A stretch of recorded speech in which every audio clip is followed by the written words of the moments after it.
Assalamualaikum warahmatullahi wabarakatuh. Bagaimana kabarnya rekan-rekan sekalian? Tentunya selalu sehat dan masih semangat. Rekan-rekan, selamat datang, selamat ketemu di dunia perusahaan. Buat teman-teman yang baru bergabung, lulusan dari SLTA, SMK, aliyah ataupun SMA, kemudian teman-teman dari diploma maupun dari LKP, LPK, dan dari sarjana. Pada saat rekan-rekan memasuki dunia usaha, dunia yang baru, menjadi sebuah hambatan manakala kita tidak siap baik secara mental maupun secara fisik. Banyak hal yang perlu rekan-rekan persiapkan sehingga nanti pada saat berada di perusahaan, rekan-rekan semuanya sudah siap, dan harapannya pada saat berada di perusahaan, karir rekan-rekan sekalian itu bisa melejit. Karena pada saat kita berada di posisi menengah, kemudian kita masuk ke posisi yang atas, maka kita akan bersaing dengan teman-teman yang lain. Di mana sebelumnya kita bersama dengan operator yang lain dalam jumlah yang banyak, kemudian masuk ke tempat yang lebih atas sedikit, misalnya menjadi seorang leader, kemudian berada di atasnya lagi menjadi seorang supervisor dan seterusnya, maka kesempatan-kesempatan tersebut tentunya semakin ke atas, sama seperti piramida, semakin sedikit jumlahnya. Pada kesempatan kali ini saya akan berbagi bagaimana persiapan kita pada saat kita memasuki dunia di perusahaan, baik perusahaan jasa dalam hal ini maupun di perusahaan manufaktur. Perlu rekan-rekan ketahui pada saat kita berada di perusahaan manufaktur, maka kita penting untuk mengetahui apa saja sih yang ada di perusahaan tersebut. Paling tidak kita menguasai budaya kerja secara standarisasi pada umumnya. Kalau kita lihat ada beberapa elemen dasar, elemen penting yang harus rekan-rekan persiapkan terlebih dahulu. Paling tidak, rekan-rekan sudah mempelajari seperti apa sih tipikal perusahaan yang nantinya teman-teman ini akan bekerja di perusahaan tersebut. Lebih-lebih jabatan yang rekan-rekan sudah daftar, di mana di situ sudah ada kualifikasi, kemudian pekerjaan yang nantinya akan digeluti, itu teman-teman sudah punya referensi. Secara umum, saya akan memaparkan budaya kerja di perusahaan. Yang pertama, rekan-rekan perlu mengetahui mengenai aturan. Jadi paling tidak, teman-teman juga harus taat terhadap peraturan. Peraturan seperti apa yang diterapkan, di situ sudah rekan-rekan setujui pada saat menandatangani perjanjian kerja di perusahaan. Mulai dari kedisiplinan. Penting untuk teman-teman persiapkan kebiasaan-kebiasaan waktu dulu masih berada di sekolah, masih berada di kampus, di mana di situ tidak ada lagi orang yang mengatur kita, tidak ada tekanan. Pada saat teman-teman ini berada di perusahaan, maka di situ kedisiplinan harus didahulukan.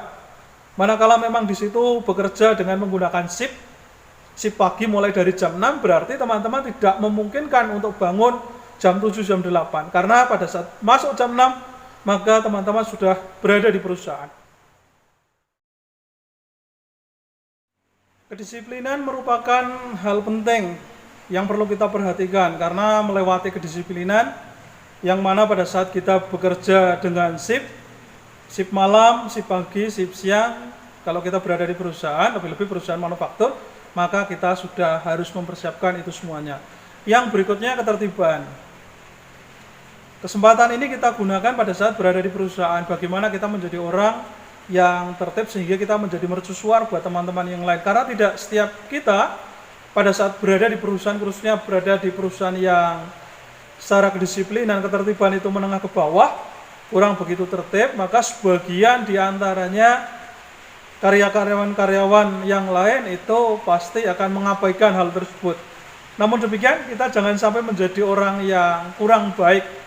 Meskipun kita ketemu dengan orang-orang yang tidak baik, kita tetap menjadi orang yang baik yang berada di perusahaan tersebut dengan tetap mengikuti atau taat terhadap aturan yang diberikan oleh perusahaan. Yang kedua, rekan-rekan harus bekerja sesuai dengan tupoksinya, tugas, pokok, dan fungsinya. Apa tugas rekan-rekan pada saat berada di perusahaan?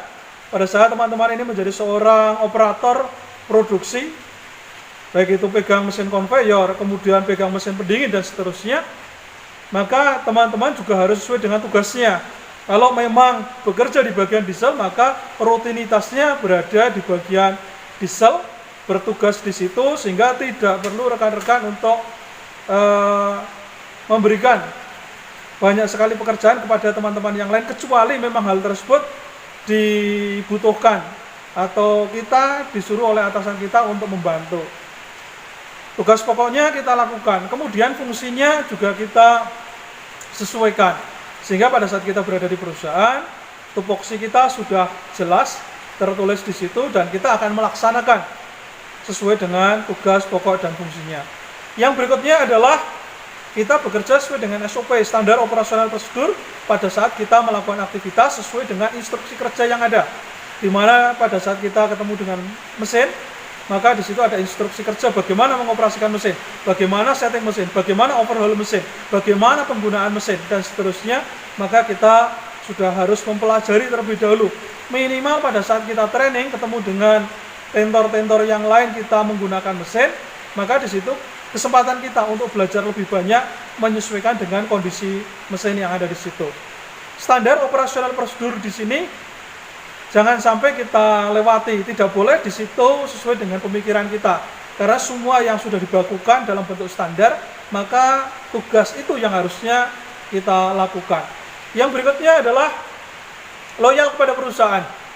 Rekan-rekan pekerja, lebih-lebih teman-teman yang bekerja di perusahaan manufaktur, di situ kita bekerja sebagai karyawan yang baru, maka kita harus mengangkat derajat nama perusahaan. Jangan sampai kita menjelekkan perusahaan. Berapapun yang kita terima, gaji, pekerjaan, dan seterusnya, kita tetap konsisten, kita tetap loyal, kita tetap komit terhadap perusahaan dengan mengangkat derajat kebaikan di perusahaan tersebut. Kemudian, tentu pada saat kita mulai ke atas, terkadang kita akan menjatuhkan teman-teman yang lain. Sebagian di antara kita prosesinya seperti itu dan kita bukan menjadi bagian yang seperti itu. Jika kita tetap bisa berada di atas, menjadi seorang kepala kelompok atau leadernya, kemudian kita sampai dengan ke supervisor, itu kita tetap sesuai dengan prestasi yang sudah kita torehkan di perusahaan tersebut. Kemudian yang berikutnya adalah patuh kepada atasan. Rekan-rekan, pada saat kita menjalankan sebagai seorang karyawan di perusahaan, kita akan melakukan pekerjaan ini sesuai dengan tugas pokok dan fungsi. Di balik itu, beberapa rekan-rekan diantaranya pasti akan menjadi anak kesayangan oleh atasan. Kesempatan itu yang harusnya kita gunakan. Jangan sampai pada saat kita diberikan kesempatan untuk berkomunikasi, untuk berbincang, untuk brainstorming, untuk sumbang saran, maka malah justru kita tidak memanfaatkan hal tersebut. Harusnya kesempatan-kesempatan kosong yang seperti itu kita optimalkan sehingga kita bisa lebih dekat dengan atasan. Apa positifnya pada saat kita dekat dengan pihak atasan? Yang pertama, knowledge transfer lebih mudah.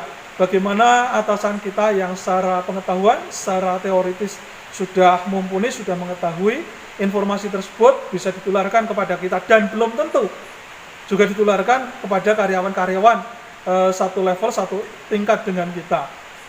Sehingga banyak sekali hal-hal yang mungkin di luar itu yang akan diberikan kepada kita.